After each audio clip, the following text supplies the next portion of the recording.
নমস্কাৰ ছাত্ৰ-ছাত্ৰীসকল, মই ৰিংকু বৰাই তোমালোক সকলোকে স্বাগতম জনাইছোঁ মোৰ মাইণ্ড ৰাইজ একাডেমি নামৰ ইউটিউব চেনেলটোলৈ। আজি মই তোমালোকৰ লগত আলোচনা কৰিবলৈ গৈছোঁ সমাজ বিজ্ঞান অৰ্থাৎ দশম শ্ৰেণীৰ সমাজ বিজ্ঞানৰ দ্বিতীয়টো খণ্ড অৰ্থাৎ ভূগোলৰ প্ৰথমটো লেচন। এই লেচনটোৰ নাম হৈছে অৰ্থনৈতিক ভূগোল বিষয়বস্তুৰ খণ্ড। তোমালোকৰ এই লেচনটোত মই আলোচনা কৰিম অৰ্থনৈতিক ভূগোলৰ সংজ্ঞা, বিষয়বস্তু, পৰিসয় আৰু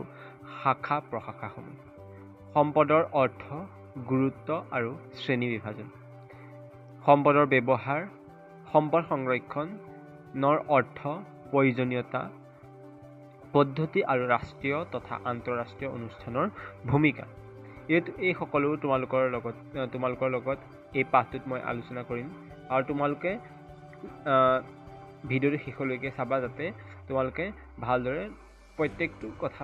লেচনটো ভালদৰে বুজি পোৱা, যাতে তোমালোকে নিজেই এটা নোট নিজাভাৱে তৈয়াৰ কৰিব পাৰা আৰু আহিবলগীয়া যিখিনি পৰীক্ষা হয়, সমূহীয়া পৰীক্ষা, প্ৰি টেষ্ট আৰু ফাইনেল এক্সাম, তোমালোকে তাত যাতে ভালদৰে পৰিৱেশন কৰিব পাৰা আৰু যিখিনি আহিবলগীয়া MCQ মোৰ এই চেনেলত তোমালোকে প্ৰভাইড কৰিম যিখিনি আহিবলগীয়া ভিডিঅ'ত। সেইকাৰণে চেনেলটো ছাবস্ক্ৰাইব কৰি ৰাখিবা যাতে তোমালোকে এই আহিবলগীয়া ইম্পৰ্টেণ্ট MCQখিনি তোমালোকে মিছ নকৰা। চ' আহা আজিলৈ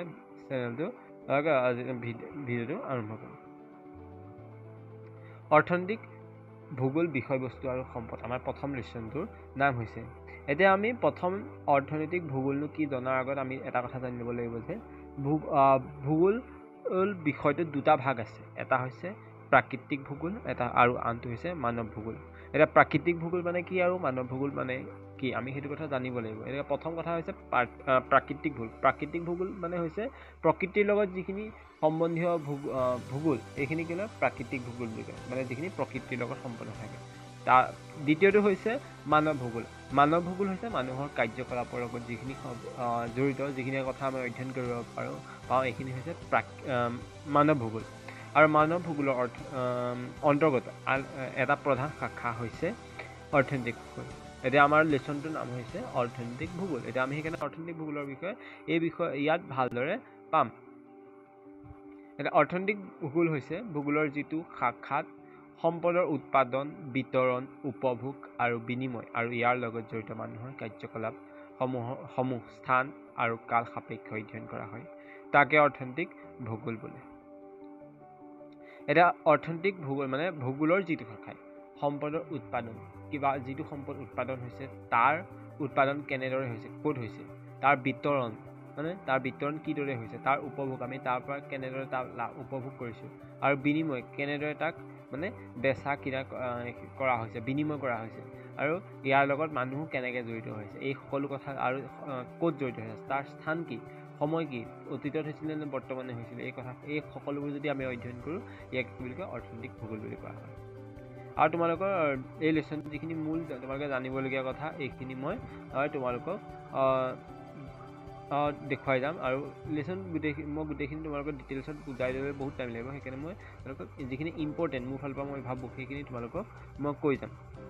আৰু তোমালোকে জানা যে পৃথিৱীৰ উপৰিভাগটো সকলো ঠাইতে জলবায়ু হওক বা মাটিৰ বৈশিষ্ট্য হওক সকলো ঠাইতে সমান নহয়। যদি এঠাইত সাগৰ মহাসাগৰ আৱৰি আছে, আন এঠাইত আকৌ উপকূল বা সমভূমি বা পাৰ্বত্য অঞ্চল, সেইদৰে মানে জলবায়ুভাৱে কোনোবা এখন ঠাইত অতিপাত গৰম হ'ব পাৰে, কোনোবা এখন অতিপাত ঠাণ্ডাও হ'ব পাৰে। এনেধৰণে আমাৰ গোটেই পৃথিৱীখন বৈচিত্ৰ্যৰে ভৰপূৰ হৈ আছে। আমি তাৰ উপৰি জানিবলগীয়া কথাটো হৈছে যে অৰ্থনৈতিক ভূগোলত সম্পদ আৰু মানুহৰ কাম কাজ আদিৰ লগত জড়িত এনে ধৰণৰ সকলো কথাই আলোচনা কৰা হয়। এতিয়া মানে অৰ্থনৈতিক ভূগোলত সম্পদ আৰু মানুহৰ যিখিনি কাম, মানে সম্পদ আৰু তাৰ লগত মানুহৰ সম্পদখিনি কেনেকৈ কাম বন কৰিছে, তাৰ দৰে কেনেকৈ ব্যৱহাৰ উপযোগী কৰি তুলিছে, এই সকলোবোৰ আমি অৰ্থনৈতিক ভূগোলত অধ্যয়ন কৰিব পাৰিম। এতিয়া অৰ্থনৈতিক ভূগোলৰ পৰিসৰ বুলি ক'বলৈ যাওঁতে আমি 5টা প্ৰশ্নৰ ওপৰত ভালদৰে গুৰুত্ব দিয়াটো অধিক দৰকাৰ। প্ৰথমটো হৈছে অৰ্থনৈতিক কাৰ্যটো ক'ত অৱস্থিত। মানে আমি যিটো অৰ্থনৈতিক কাৰ্য বুলি কোৱাৰ লগে লগে আমি বিভিন্ন ধৰণৰ কাম বন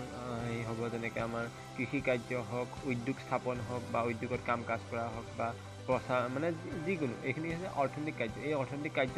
বস্তু ক'ত আছে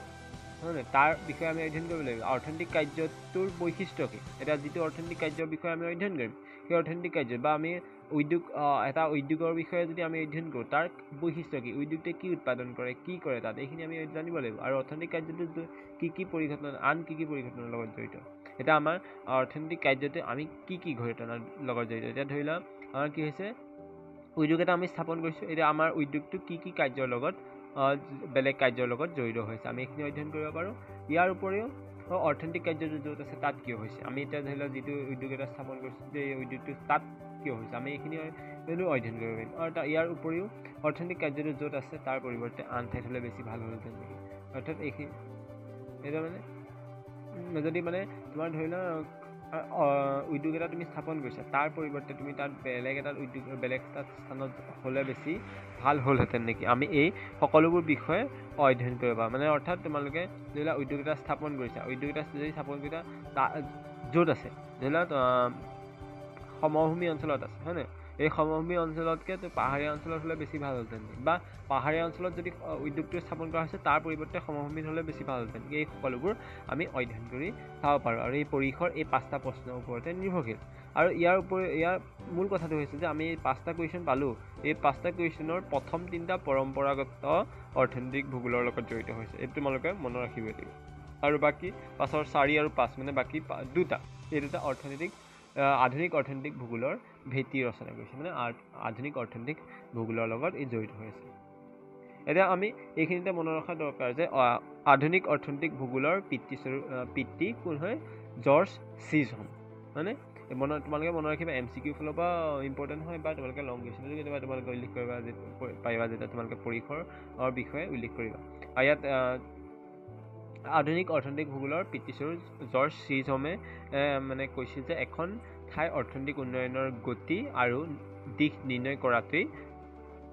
অৰ্থনৈতিক ভূগোলৰ মূল উদ্দেশ্য এতিয়া অৰ্থনৈতিক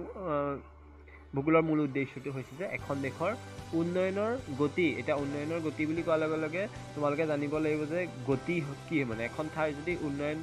উন্নয়নৰ গতি বুজিবলৈ যাওঁ তেতিয়াহ'লে কি হয় মানে তোমাৰ ধৰি লোৱা কোনোবা এখন ঠাইত তোমাৰ বা মই উদ্যোগ এটাকে হেৰি কৰিছোঁ তোমাৰ উদ্যোগ এটা স্থাপন কৰিছে তাত কি হৈছে উদ্যোগটো স্থাপন কৰাৰ পিছত সেই অঞ্চলটোত যিখিনি উন্নয়নৰ পথটো যেতিয়া 10 বছৰ আগত আছিলে তোমাৰ 10% আগবাঢ়িছিলে আগৰ তুলনাত তাৰ 5 বছৰত কি হৈছে তোমাৰ 15% আগবাঢ়িছে হয় নাই তাৰ গতিটো কি 5% বৃদ্ধি হৈছে নাই আগৰ কিমান আছিলে 10% তাৰ পাছত 10 বছৰ কিমান হ'ল 15% মানে মাজৰ ডিষ্টেঞ্চটো কিমান 5% গতি আছে নাই হয় নহয় তাৰপিছত দিশ হৈছে মানে তোমাৰ উন্নয়নৰ দিশটো কিছুমান ঠাই আছে যিখিনি অতীতত তোমাৰ কি হৈছে বহুত ধনী আছিলে কিন্তু তাৰ খনিজ সম্পদতে হওক বা বিভিন্ন ক্ষেত্ৰতে হওক বহুত ধনী আছিলে কিন্তু কোনোবা এটা এনেকুৱা এটা পৰিস্থিতি কেতিয়াবা আহি যায় যে সেই অঞ্চলটো দিনক দিনে দুখীয়া হৈ আহে বা তাৰ সম্পদখিনি তোমাৰ তাৰপৰা এক্সট্ৰেক্ট কৰা হয় আহৰণ কৰি লোৱা হয় আহৰণ কৰাৰ ফলতে কি হয় তাৰ সেই অঞ্চলটো দুখীয়া হৈ পৰে বা তাৰ আগৰ প্ৰযোজ্য বস্তুখিনি মানে সেইখিনি নথকা হৈছে তাৰ দিশটো মানে কি অনুন্নত হৈ গৈছে লাহে লাহে কি হৈছে উন্নতিৰ ফলত বা অনুন্নত হৈ গৈছে বা কেতিয়াবা কি হয় তাৰ অনুন্নত দেশ এখনো পটককৈ 10-20 বছৰৰ ভিতৰত উন্নয়নশীল হৈ উন্নত হৈ যায় নহয় নে মানে তাৰ দিশটো তেনেকৈ এইখিনি অধ্যয়ন কৰাটো হৈছে অৰ্থনৈতিক ভূগোলৰ মূল উদ্দেশ্য তাৰ উপৰি আন দুজন অৰ্থনৈতিক ভূগোলবিদ আছে প্ৰথম হৈছে জনছ আৰু দ্বিতীয়জন হৈছে ডাৰ্কেন ৱাল তোমালোকে এই দুটা নাম তোমালোকে মনত ৰাখিব পাৰা জনছটো মনত ৰাখিব পাৰা যিখন তোমালোকে কাৰ্টুনৰ আগতে নিশ্চয় চাইছা সৰু হৈ থাকোঁতে মটু পটলু যি জন এটা কেৰেক্টাৰ আছে সেই কেৰেক্টাৰটোৰ পৰা মনত ৰাখিব পাৰা আৰু ডাৰ্কেন ৱালৰ তোমাৰ এনেকৈ মনত ৰাখিব পাৰা ডাৰ্ক মানে হৈছে অন্ধকাৰ ৱাল মানে হৈছে বেৰ তোমালোকে মনত ৰাখিব পাৰা অন্ধকাৰ আৰু বেৰ ডাৰ্ক এণ্ড ৱাল আৰু এওঁলোক দুজনে কৈছিল যে মানে এওঁলোক জনছ আৰু ডাৰ্কেন ৱাল্ডৰ মতে আকৌ অৰ্থনৈতিক ভূগোলে বিশেষকৈ উৎপাদনক্ষম বৃত্তি বা কাৰ্যকলাপ অধ্যয়নৰ লগত জড়িত আৰু লগতে কিছুমান অঞ্চল কিয় উৎপাদনত আগবঢ়া আৰু আন কিছুমান অঞ্চলকীয় আমদানি আৰু ব্যৱসায় বাণিজ্যত আগবঢ়া এনে প্ৰশ্নবোৰৰ উত্তৰ উদ্ঘাটনত সহায় কৰে। এতিয়া মানে অৰ্থনৈতিক ভূগোলে কি কৰে যে উৎপাদনক্ষম বৃত্তি বা কাৰ্যকলাপ বিষয়ে অধ্যয়ন কৰে। উৎপাদনক্ষম যিখিনি কিবা এটা বস্তু উৎপাদন কৰিব পৰা বৃত্তি মানে কাম কাজৰ বিষয়ে অধ্যয়ন কৰে। আৰু ইয়াৰ লগতে কোনোবা এটা অঞ্চল যদি তোমাৰ উদ্যোগত আগবাঢ়িছে হয় নহয়, বা ব্যৱসায় বাণিজ্যত আগবাঢ়িছে, কিয় আগবাঢ়িছে, বা তোমাৰ ৰপ্তানি বা আমদানিত আগবাঢ়িছে, কিয় আগবাঢ়িছে, এই সকলো বিষয়ে অধ্যয়ন কৰা হয়। আৰু ইয়াৰ পাছতে তোমালোকৰ মূল যিটো এটা টপিক আহি গ'ল মানুহৰ অৰ্থনৈতিক বৃত্তি। এটা মানুহৰ অৰ্থনৈতিক বৃত্তি তোমালোকে জানি থ'ব লাগিব কেইটা আৰু কি কি। অৰ্থনৈতিক বৃত্তি হৈছে 4টা। প্ৰথমটো হৈছে প্ৰাথমিক বৃত্তি, দ্বিতীয়টো হৈছে দ্বিতীয়ক বৃত্তি, তৃতীয়টো হৈছে তৃতীয়ক বৃত্তি, চতুৰ্থটো হৈছে চতুৰ্থক বৃত্তি। এতিয়া তোমালোকে প্ৰথমে প্ৰাথমিক বৃত্তি কি জানিব লাগিব। যি কাৰ্যৰ দ্বাৰা মানুহে প্ৰকৃতিৰ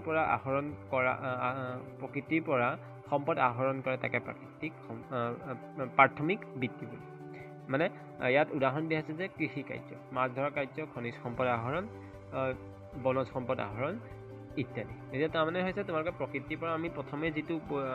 আমি ধৰি লওক খেতি কৰোঁ, খেতি কৰি ধান উৎপাদন কৰোঁ, আমি কি কৰিছোঁ প্ৰকৃতিৰ পৰা সম্পদ আহৰণ কৰিছোঁ, এইটো হৈছে প্ৰাথমিক বৃত্তিত পৰিব ধান উৎপাদন কৰাটো। তাৰপাছত হৈছে দ্বিতীয়ক বৃত্তি। দ্বিতীয়ক বৃত্তি হৈছে যি কাৰ্যৰ দ্বাৰা মানুহে প্ৰকৃতিৰ পৰা আহৰণ কৰা বিভিন্ন দ্ৰব্য নানা প্ৰযুক্তিৰ জৰিয়তে মানুহৰ ব্যৱহাৰৰ উপযোগী কৰি তোলা হয়, তাকে দ্বিতীয়ক বৃত্তি বোলে। যেনে শিল্প উৎপাদন প্ৰক্ৰিয়া, বিভিন্ন নিৰ্মাণ তথা পুনৰ নিৰ্মাণ কাৰ্য ইত্যাদি।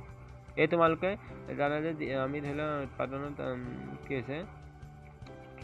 ধান উৎপাদন কৰিছে, ধান উৎপাদন কৰি আমি কি হৈছে মেললৈ নিছোঁ, মেলত আমি খাবৰ বাবে আমাৰ প্ৰয়োজন অনুসাৰে কি কৰিছোঁ তাক মানে ব্যৱহাৰৰ উপযোগী কৰি দিছোঁ, আমি খাব পৰা কৰি দিছোঁ, হয় নাই, এইটো দ্বিতীয়ক বৃত্তিত পৰিব। এতিয়া তৃতীয়ক বৃত্তি হৈছে যি কাৰ্যৰ দ্বাৰা প্ৰাথমিক আৰু দ্বিতীয়ক বৃত্তিৰ যোগেদি উৎপাদিত সামগ্ৰীসমূহ উপভোক্তাৰ ওচৰত পাব পাৰে তাকে তৃতীয়ক বৃত্তি বোলে। এতিয়া ইয়াৰ উদাহৰণ দিয়া হৈছে যাতায়াত, পৰিবহণ, বজাৰ, পাইকাৰী, এইবাৰ খুচুৰা বিক্ৰী, পৰ্যটন, যোগাযোগ আদিৰ লগত জড়িত অৰ্থনৈতিক কাৰ্যসমূহ। এতিয়া তৃতীয়ক বৃত্তি হৈছে মানে তোমালোকে প্ৰাথমিক আৰু দ্বিতীয়ক বৃত্তিটো আমি প্ৰাথমিক বৃত্তিত কি কৰিলোঁ ধান, মই উদাহৰণ দিছিলোঁ ধান, আমি ধান কি কৰিলোঁ কৃষি কাৰ্যৰ জৰিয়তে উৎপাদন কৰিলোঁ প্ৰাথমিক বৃত্তি। দ্বিতীয়ক বৃত্তি কি কৰিলোঁ আমি খাবৰ বাবে তাক বা কেনেকুৱা মানে ধানৰ পৰা চাউল উৎপাদন কৰিলোঁ, হয় নাই, তাত ধানৰ পৰা চাউল কেনেকৈ উৎপাদন কৰিম আমি মেললৈ লৈ লওঁ, সেইটো কি হৈছে আমি দ্বিতীয়ক বৃত্তিত পৰিছে, হয় নাই। তৃতীয়ক বৃত্তিত হ'ব যে আমি তাক যাতায়াত ব্যৱস্থাৰ জৰিয়তে আমি ধৰি বিভিন্ন বহুত বেছি মাত্ৰাত আমি ধান উৎপাদন কৰি তাক আমি বজাৰলৈ নিব বিচাৰিছোঁ, বজাৰলৈ নিব বিচৰাৰ লগে নিব লাগিব, হয় নাই। বজাৰলৈ নিয়াটোৱে হৈছে কি তৃতীয়ক বৃত্তি, মানে যাতায়াত বা পৰিবহণ বা পাইকাৰী বা খুচুৰা বিক্ৰীৰ জৰিয়তে আমি যদি বিক্ৰী কৰোঁ, এইখিনি হৈছে তৃতীয়ক বৃত্তিত পৰিব। এতিয়া চতুৰ্থক বৃত্তিত হৈছে আমি যদি ধান উৎপাদন কৰোঁ, হয় নাই, ধান উৎপাদন কৰি বিক্ৰী কৰিবলৈ আমি কি প্ৰচাৰ মাধ্যমৰ ব্যৱস্থা কৰিম, বা যি মানে এনেকৈ ক'ব যে যি কাৰ্যৰ দ্বাৰা দ্বিতীয়ক আৰু তৃতীয়ক বৃত্তিসমূহ অধিক সুচল তথা ফলপ্ৰসূ কৰি তোলাত সহায় কৰে তাকে চতুৰ্থক বৃত্তি বোলে। যেনে বেংক বা অন্য বিত্তীয় প্ৰতিষ্ঠান, প্ৰচাৰ মাধ্যম, প্ৰশাসন, শিক্ষা, গৱেষণা আদিৰ লগত জড়িত কাৰ্যসমূহ। আমি ইয়াৰ ক'ব পাৰোঁ যে আমি ধান উৎপাদন কৰিলোঁ, ধান উৎপাদন কৰি যাতায়াতৰ জৰিয়তে বা পাইকাৰী আমি বিক্ৰী কৰিলোঁ, আৰু ইয়াৰ উপৰিও যদি আমি প্ৰচাৰ মাধ্যমত আমি কওঁ যে আমাৰ ওচৰত চাউল ইমান পৰিমাণৰ চাউল আছে তোমালোকে নিব পাৰিবা, হয় নাই, মই ধান বা চাউল উৎপাদন কৰোঁ, তেনেকৈ আমি প্ৰচাৰ মাধ্যমত যদি আমি ছ'চিয়েল মিডিয়া ইউজ কৰোঁ আমি তেতিয়াহ'লে চতুৰ্থক বৃত্তি বুলি ক'ব পাৰোঁ। আজিলৈ ভিডিঅ'টো ইমানতে হ'ল। এইটো মই ভিডিঅ'ৰ প্ৰথমটো পাৰ্ট, তোমালোকে কেনেকুৱা পালা, বুজি পাইছানে, মই বুজাব পাৰিছোঁ তোমালোকে নিশ্চয় কমেণ্ট কৰি জনাবা, আৰু যদি ভিডিঅ'টো চাই ভাল পালা তেতিয়াহ'লে লাইক কৰিবা আৰু চেনেলটো ছাবস্ক্ৰাইব কৰি দিবা বুলি আশা ৰাখিলে, ধন্যবাদ।